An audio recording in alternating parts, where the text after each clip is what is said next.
Everyone, welcome back to my channel. कैसे हैं आप सभी? आई एम श्योर कि आप सभी ठीक होंगे। तो चलिए आज का वीडियो स्टार्ट करते हैं। आज के वीडियो में हम लोग डील करने वाले हैं प्रीवियस ईयर का जेनेटिक का एक क्वेश्चन जो काफ़ी इंपॉर्टेंट है और प्रीवियस ईयर में पूछा गया है। ठीक है, तो जो लोग भी चैनल पर नए हैं वो लोग चैनल को सब्सक्राइब कर ले, वीडियो को लाइक करें और अपने दोस्तों के साथ शेयर ज़रूर करें। और हाँ, अगर आपको PDF नोट्स की रिक्वायरमेंट हो तो डिस्क्रिप्शन में मेरा मेल दिया हुआ है, उस पर कॉन्टैक्ट करके आप लोग PDF नोट्स ले सकते हो।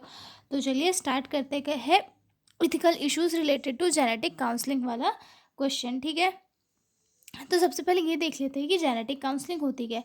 तो जेनेटिक काउंसलिंग एक ऐसी प्रोसेस होती है जिसमें जो काउंसलर्स होते हैं, मतलब जो प्रोफेशनल काउंसलर होते हैं, जिन्हें जेनेटिक के बारे में पूरा नॉलेज वो होता है, पूरी ट्रेनिंग मिली हुई होती है, वो ट्रेंड होता है, वो पेशेंट को जेनेटिक डिसऑर्डर जैसे कि थैलेसीमिया हो गया, डाउन सिंड्रोम या फिर BRCA म्यूटेशंस, इन सारी चीज़ों के बारे में इंफॉर्मेशन देते हैं और उन्हें जो है उनके जो आगे चल के उन्हें जो डिसीजन लेना है उसके बारे में अच्छे से समझाते हैं। तो ठीक है, तो वो जो प्रोफेशनल्स होते हैं वो पेशेंट्स को उनकी डिसीज़ कंडीशन सिम्टम्स और जो आगे उन्हें डिसीजन ट्रीटमेंट वगैरह लेना है इन सारी चीज़ों के बारे में सिखाते हैं। लेकिन इस प्रोसेस में जो है कई सारे इथिकल चैलेंजेस उन्हें फेस करने पड़ते हैं कि जैसे कि प्राइवेसी है या नहीं, उन्हें पूरा जो कंसेंट है डिसीज़ का वो बताया है कि नहीं है, ट्रीटमेंट में क्या क्या जो है प्रोसेस होने वाली है, ये सारी चीज़ें पहले करानी है सबसे।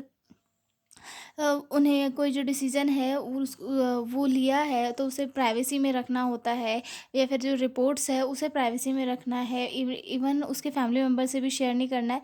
तो ऐसे करके बहुत सारे जो है इश्यूज आते हैं जेनेटिक काउंसलिंग में, तो उनके ऊपर हम लोग डिस्कस करेंगे। ठीक है, genetic counselling is a process where individual and families are guided and informed about genetic disorder, their risk, prevention and treatment option. यानी कि जेनेटिक काउंसलिंग एक ऐसी प्रोसेस है जिसमें कि किसी भी इंडिविजुअल को या फिर फैमिली को जेनेटिक डिसऑर्डर और उसके प्रिवेंशन के लिए या फिर उनके ट्रीटमेंट के लिए जो है चीज़ें बताई जाती है, समझाई जाती है, और जो जेनेटिक डिसीज़ होती है उन्हें उनके बारे में समझाया जाता है। ठीक है, but during this process some ethical challenges may arise, here are some ethical issues related to genetic counselling. But इस प्रोसेस में जो है बहुत सारे जो इथिकल चैलेंजेस है वो फैमिलीज़ को फेस करने पड़ते हैं। यहाँ पे मैंने कुछ कंसर्ट लाए हैं तो वो जो है इथिकल इश्यूज़ को शो करते हैं। सबसे फर्स्ट आता है इसमें इन्फॉर्म्ड कंसेंट। इन्फॉर्म कंसेंट कैसे कि जो पेशेंट है उसे क्लियरली सारी चीज़ें पता होनी चाहिए, उसके बाद ही उससे कंसेंट लेना है। ठीक है, जैसे कि पेशेंट को सही तरीके से पहले समझाया जाना होता है कि जेनेटिक्स टेस्ट का मतलब क्या है, उसकी इम्प्लीकेशंस क्या क्या हो सकती है।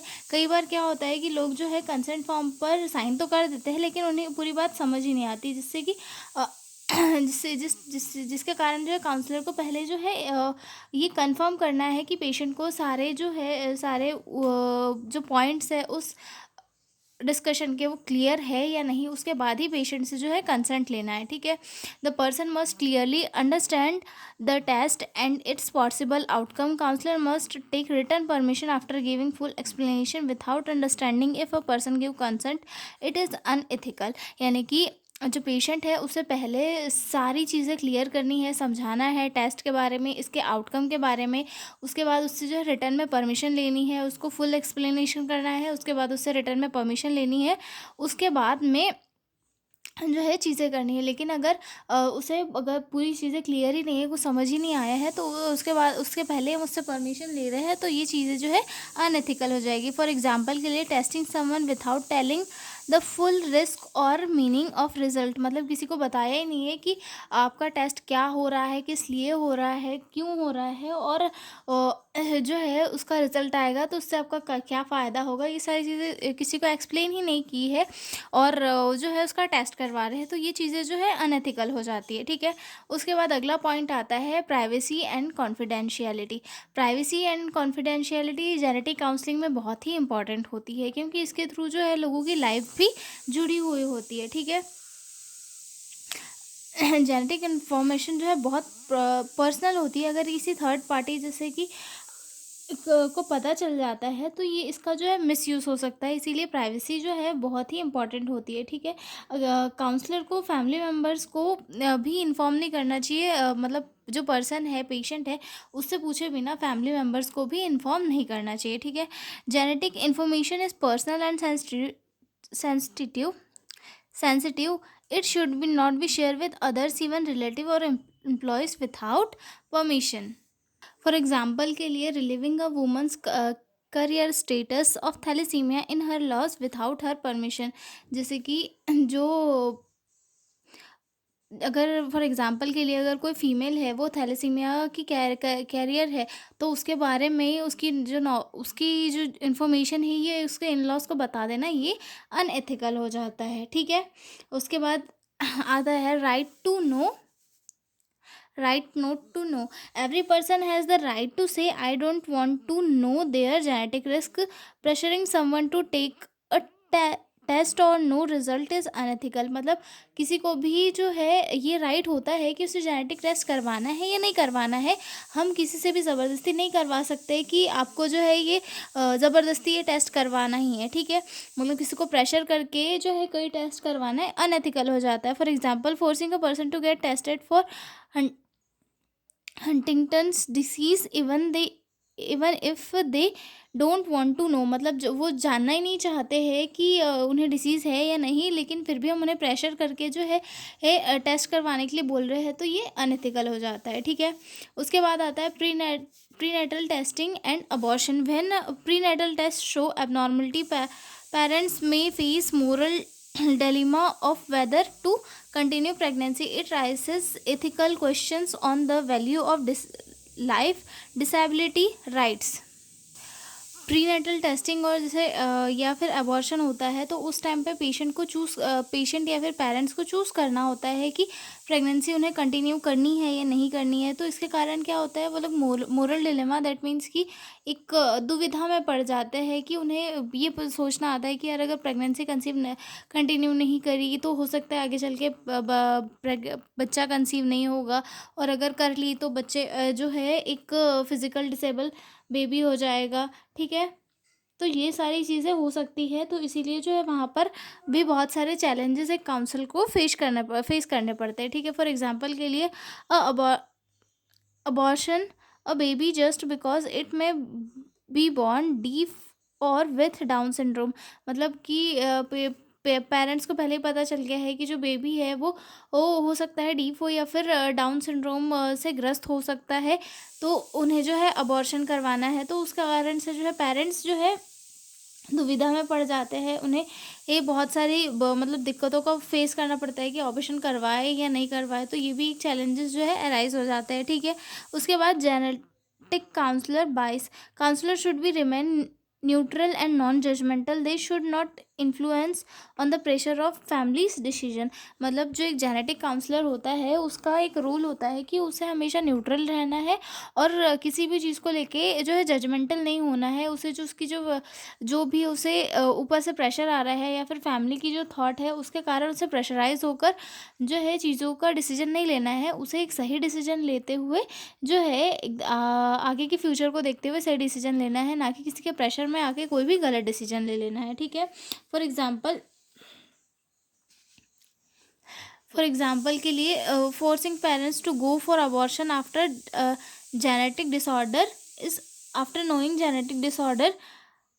Genetic diagnosis is unethical. मतलब जो काउंसलर है वो किसी भी पेशेंट को फोर्स कर रहा है कि तुम जाओ अबॉर्शन करवा लो क्योंकि तुम्हारे बच्चे में जेनेटिक डिसऑर्डर है, तो ये सारी चीज़ें जो है अनएथिकल हो जाती है। जो काउंसलर है उसे न्यूट्रल रह के एक डिसीजन उन्हें बताना है ताकि वो उसे समझ पाए, ना कि किसी के प्रेशर में आके कुछ भी बोल दिया, ठीक है। Cultural and religious belief. मतलब जो कुछ कम्युनिटीज़ जेनेटिक टेस्टिंग या अबॉर्शन को एक्सेप्ट नहीं करती, और जबकि